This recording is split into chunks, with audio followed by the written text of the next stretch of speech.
In the first part of this talk, I would be trying to kind of establish a therapeutic and safety trajectory of NSAIDs, and then I'll try to contrast that with the efficacy and safety trajectories of HA and other drugs. So let's see what we have. And I would like to remind you, this is a new study we just published, and it's in Arthritis Care and Research, so it's a very fresh study. Let's see. So as I kind of disclosed yesterday, majority of my work is sponsored by the US government, and then I also consult for several societies. Okay, why do we need to know trajectory response, and what is a trajectory? What is it? So, I mean, like we all know osteoarthritis requires management of chronic symptoms, and also we are experienced with using NSAIDs, and we know that they kind of effectively manage osteoarthritis symptoms. But the major problem is there are like serious gastrointestinal and cardiovascular adverse events that may result from long-term use of NSAIDs. So how long can we use them? So do we know like when to stop this, and also like, I mean, how long are they effective? And also like, do we know how and when these adverse events are going to start? How soon? So I think that is the information as a clinician we all need to know, like, okay, how long is this going to be effective, and then when I should be expecting an adverse event from my patient.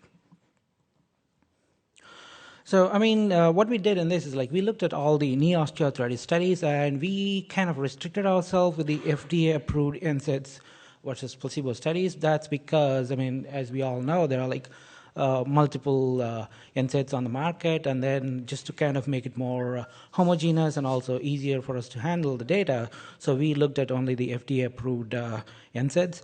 But then, like, since they are all in the kind of similar classes, which I'll go over in the next slide. So I think it applies to all the NSAIDs. And we specifically excluded a hip-only osteoarthritis studies, or if they had like multiple joints in the study.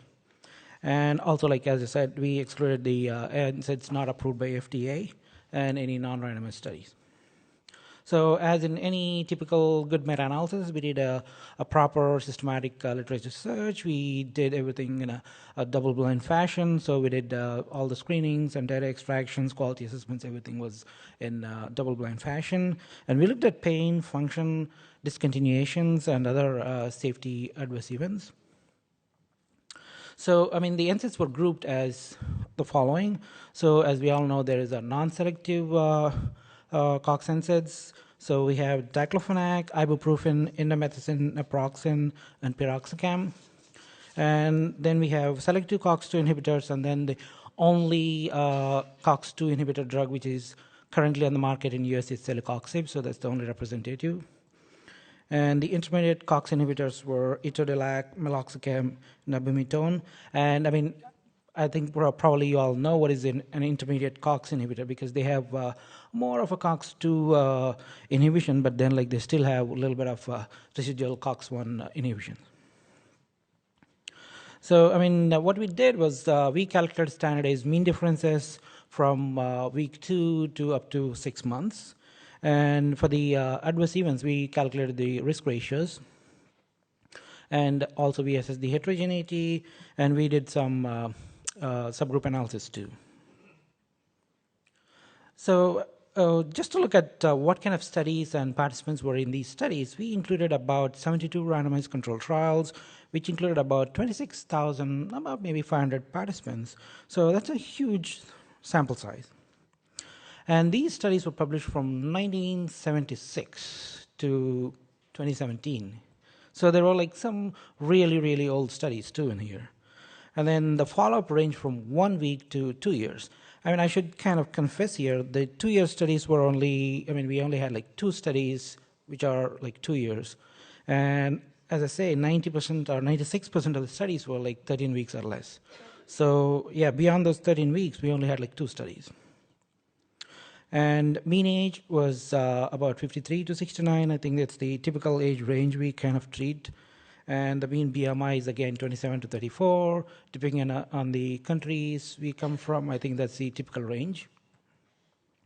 And again, like typical to this population, we have like about 50 to 85% of females included in these studies. So the quality of these trials were moderate overall. And what you have seen is the most common bias was the attrition bias and reporting bias. And by attrition bias, what I mean is that that means people are dropping out of these trials. So, and then like, okay, and then there are like lots of reasons and why they're dropping out. That's a totally a different topic. But then like, okay, if you're losing patients, that means there's attrition in your trial. And then what I mean by reporting bias is that, as we all know, like if you don't find a significant finding, some people report only the significant findings. That's they selectively report outcomes. So if they don't find a significant change in pain, they don't report it. So which is not good. And as expected, 80% of the reported studies, 80% of these studies reported industry funding. And okay, I will not bother you with this table, just like if somebody wants to know the numbers, they're here, but I'll kind of show you this beautiful graph.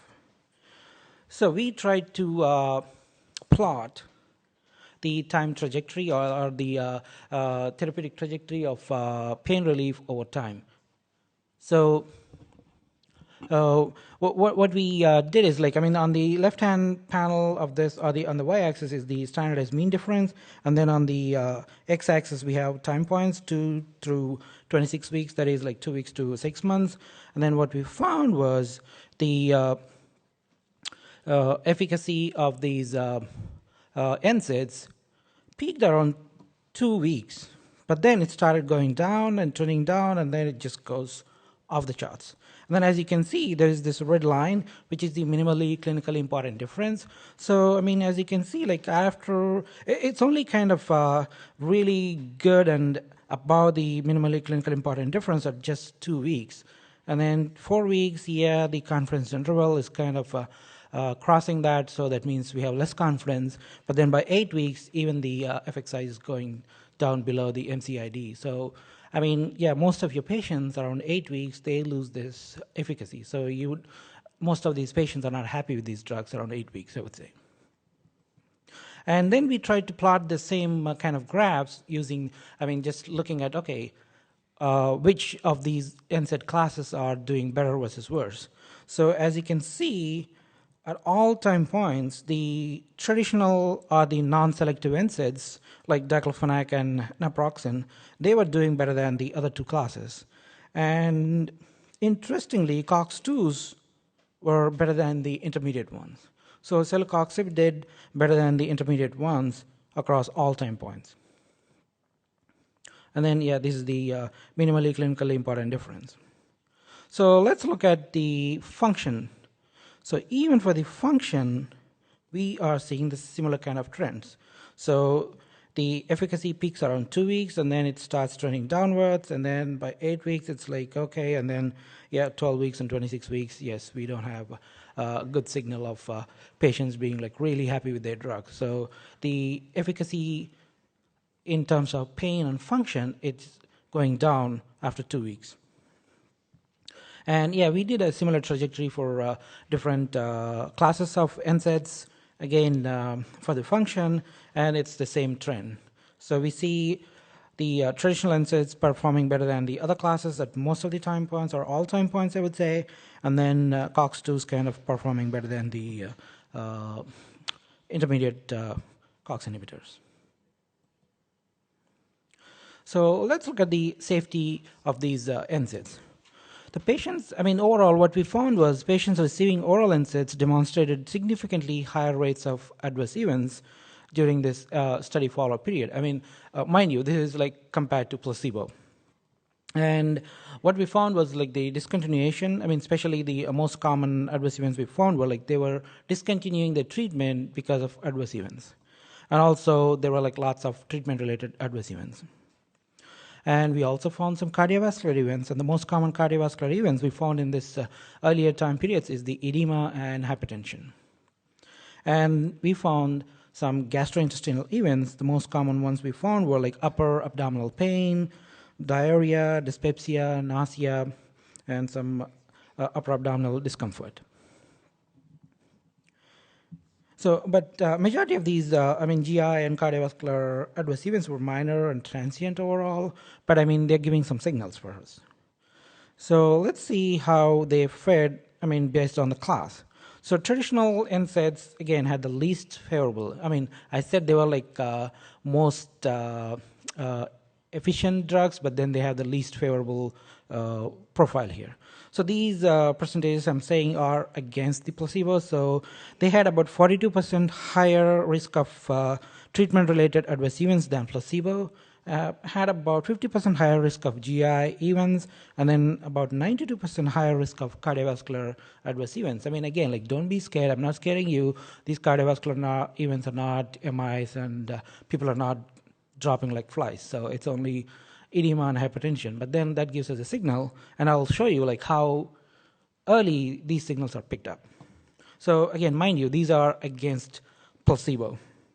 So when you look at the selective COX-2 inhibitors, that is the celecoxib here, so again, even though it's kind of a COX-2 and then they promote it as like, okay, totally safe for GI, we did still see some signals for higher GI risk, but again, against the versus placebo.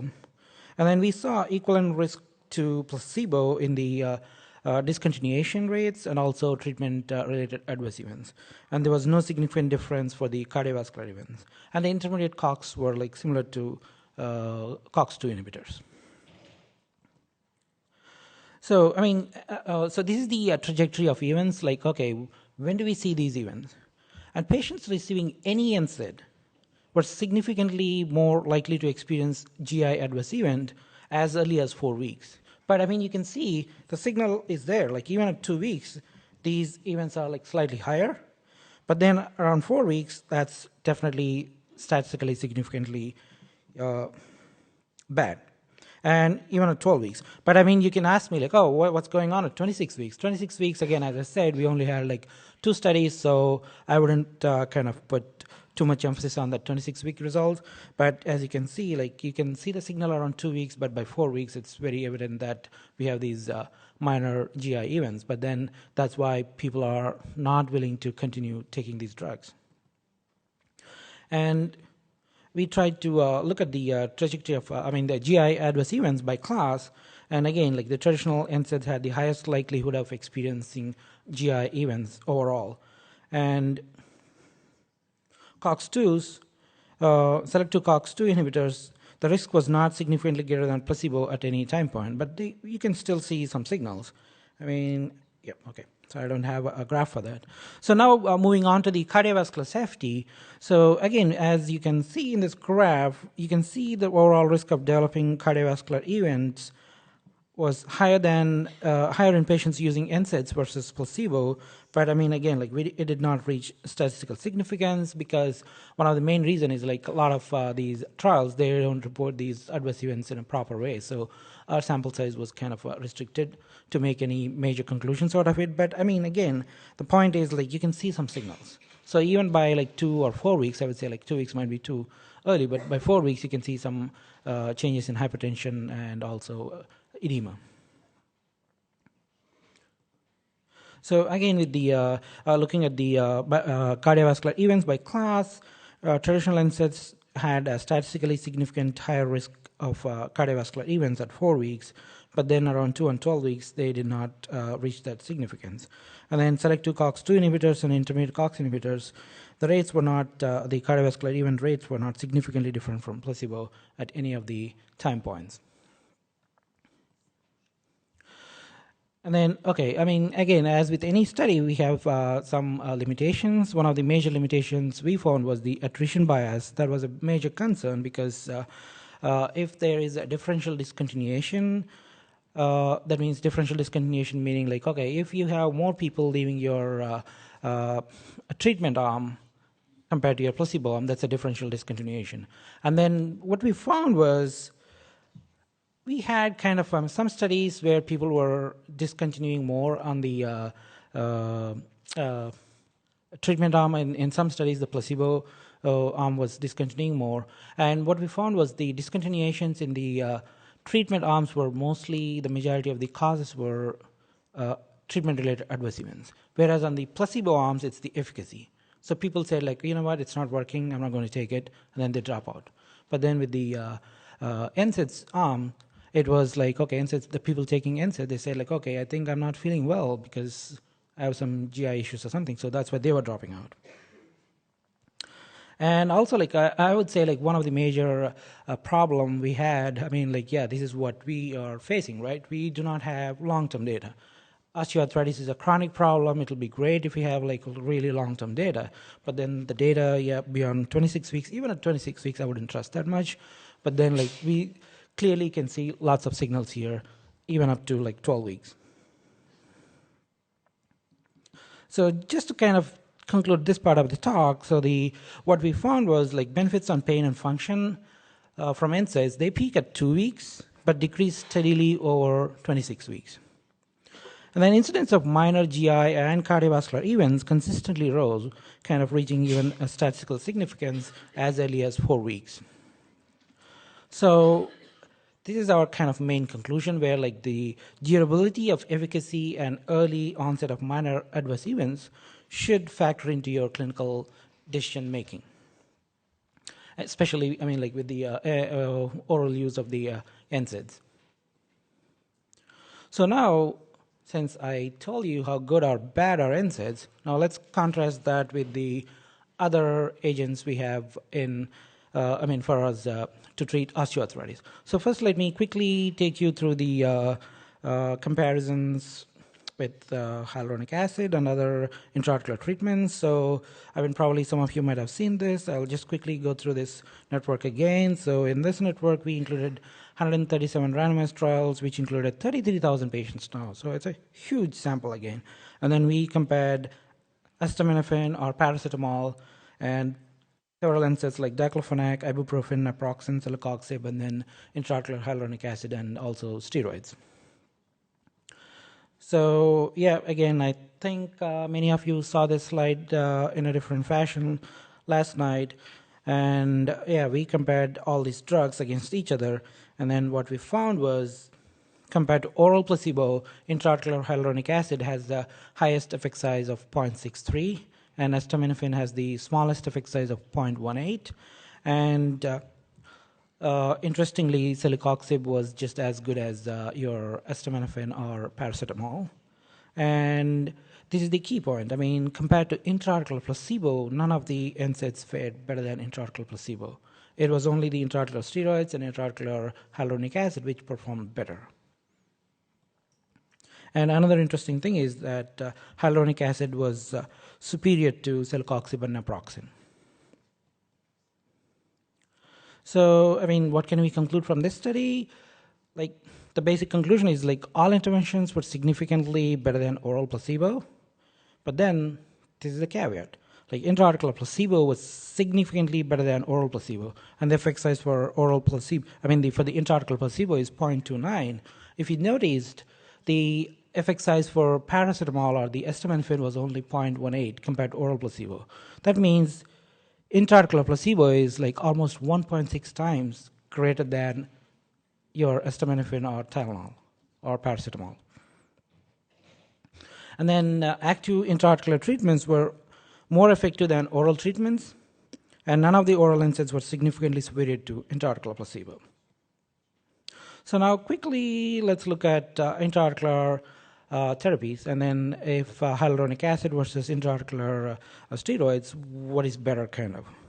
So, since there are like multiple intraarticular injections, let's quickly look through this. And again, here we included about 7 studies and then about 700 patients and typical osteoarthritis population. And let me quickly walk you through this graph here. So anything on the negative end of the scale favors steroids, and the positive end of the scale favors hyaluronic acid. And as you can see, the steroids kick in early, and yes, they are more effective and better than hyaluronic acid at 2 weeks, but by 4 weeks, they both are kind of same.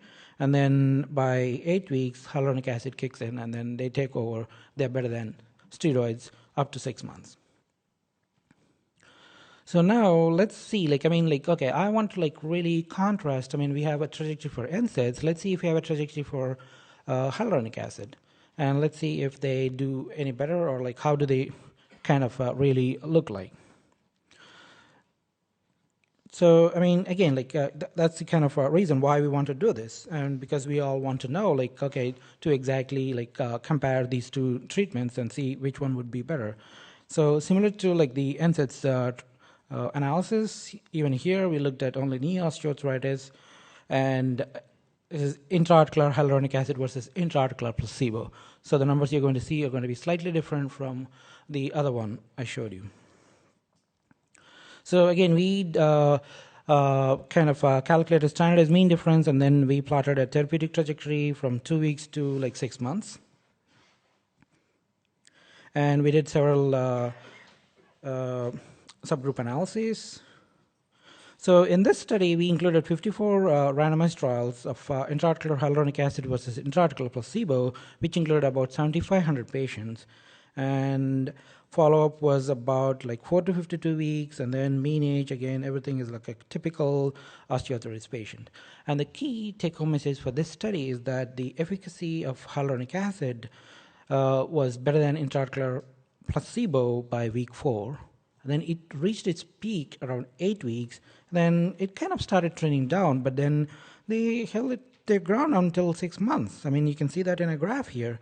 So again, this therapeutic trajectory was consistent even if we took out half of these studies, or more than half of the studies, but we took out almost 2/3 of these patients, and then say, okay, these are the highest quality studies. Even still, it's exactly the same. So the red dot is the all trials, and then the blue square is the high quality studies, and you can see they just mirror each other. And as I said, so it kind of it's really significant at 4 weeks, and then it peaks around 8 weeks, and then it's still good at 12, and then it goes on until 24 weeks. We still have a good effect size. So the conclusions from that one is, again, as I just want to repeat it again, it's efficacious by 4 weeks, reaches peak by 8 weeks, and then continues to exert effects on pain until 24 weeks. So just to recap, the placebo effect, as in demonstrated in that network I showed you, IA treatments had a very strong placebo effect, and which is about 0.29, and which is about 1.6 times the acetaminophen or paracetamol. So just keep that in your brain. I'll come back to it one last time, I'd say. So again, what we found there was there was no statistically significant difference between intraarticular placebo and celecoxib, naproxen, ibuprofen, diclofenac. All these are just as good as intraarticular saline. So now I just want to put all of this together and show you how it looks. So we looked at multiple trajectories. So how will that look now? So the first one is the trajectory of oral NSAIDs. So as I said, they peak around 2 weeks and then they go down. And the second one is the intraarticular hyaluronic acid, but versus intraarticular placebo. And the green one is the intraarticular hyaluronic acid versus oral placebo. So as you can see, when you compare apples to apples, and when you look at the trajectory up to 6 months, you can see the NSAIDs, yes, they're good initially, but then they go down. Even HA is kind of like that, but then you can see the superiority of these. So this is what a patient will be experiencing. So if you compare apples to apples in a proper way, this is what your patient is going to really feel. And this is what your patient is experiencing. So that's what your patient says, oh, yeah, I'm feeling good today, because this is what that patient looks. But then in the studies, what we do is we compare mostly intraarticular HA with intraarticular placebo, and then you try to compare these two light blue and the dark blue graphs and say oh yeah, they're kind of the same. But no, what the patient is achieving is this one, the green one. So when you look at that, so your NSAIDs are going down, and then your HA is still above there. And we all know HA is more safer compared to the NSAIDs, and you see lots of adverse events even popping up around 2 weeks or 4 weeks. So this is the evidence here.